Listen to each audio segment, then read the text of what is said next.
Hi, this is Tamara from mooglyblog.com, and in this video, I'm going to be demonstrating how to make the Cobblestone Stitch Pattern.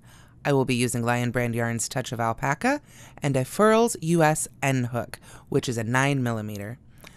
I will be demonstrating this stitch, and then I'll show you a fun pattern that I've recently used it on. So let's go ahead and get started. Here we have the Parkway Scarf, which is my most recent pattern using the Cobblestone Stitch. You can see here it's worked in two colors, cream and blush, and they just play together really nicely. You can see more about this scarf if you follow the links in the descriptions. You can see it's got some fun fringe here, and we can take a closer look at that at the end of this stitch demonstration. So let's get back to the cobblestone stitch itself. Okay, so I've started with a slip knot on my hook, just as I normally would for most stitch patterns, and then I'm going to chain a multiple of 3 plus 2. So that means I count several multiples of 3, however many I need for my project. 1, 2, 3, and then 1, 2, 3 again, on and on until I have the length I need, and then I need to add just 2 more. So let's do one more repeat of 3. There we go. So we've got 3 multiples of 3, then we need our plus 2. So 1 and 2. And then we're ready to begin crocheting our first row.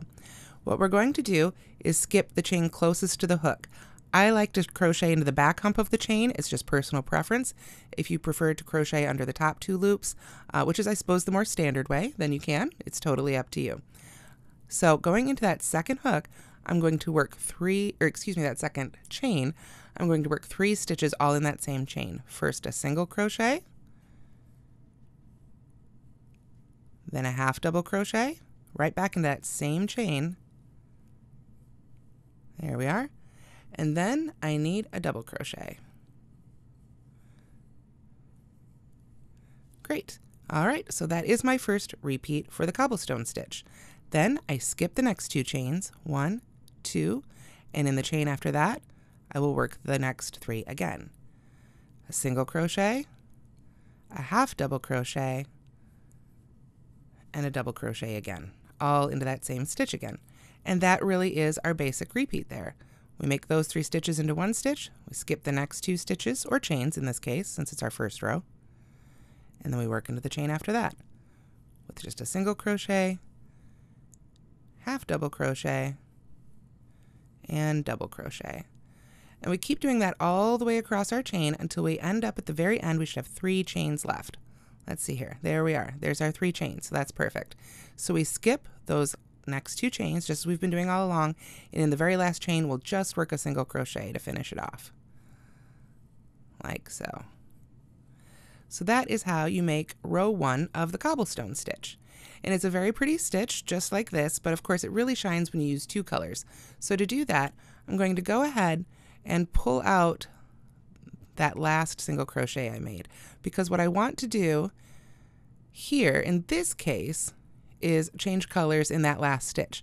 Now this can vary depending on the pattern. When I made the Parkway Scarf, you actually cut the yarn after every row, but I'm going to tell you now there's no ends to weave in, so that's a good thing. So don't freak out when you hear that. But if you were to, oops, I went ahead and finished the stitch, didn't I? If you were to work something where you weren't cutting the yarn every row and you were changing colors, you'd want to go ahead and change it on the last stitch, probably like this. So I'm going to go ahead and pick up my next color, color 2, and you can see I've pulled up my loop, and to finish this single crochet all I have to do is yarn over and pull through. But I'm going to do that with my new color, just to make a really nice color change there. And that just makes the color changes a little bit cleaner. Now, from there, let me find my working end there. We're going to chain 1 and turn and go right back in that very first stitch, the one we just made, and work our repeat again. Single crochet, half double crochet, and double crochet, all in that first stitch. And then we just continue our repeats. We're going to skip the next 2 stitches, which is a double crochet and a half double crochet, and work in the single crochet. So that's an easy way to think of it too. You just want to work in the single crochets once you make row 2 and on. So that's our same repeat again. Single crochet, half double crochet, double crochet, all worked into that single crochet stitch there. So we do the same thing again, skip 2, come to the next single crochet, work our repeat, single crochet, half double crochet, there we are, and double crochet again. And then, of course, we're at the end of our little swatch here. So I'm going to skip those two. I've got that first single crochet we made right at the beginning. Might try to hide there. You gotta look, there's your double crochet, your half double crochet. So that's going to be the top of our single crochet. We want to get under both of those loops. There we go. And make that final single crochet. And of course, at this point, I could switch back to white and keep going, but every row really is the same after this. You're just going to turn, chain one, and work the single crochet, half double crochet set in each single crochet across until you get to the end, and just single crochet in the end and turn. Let me show you that scarf again so you can see a little better how it looks all together. Here we have the Parkway scarf.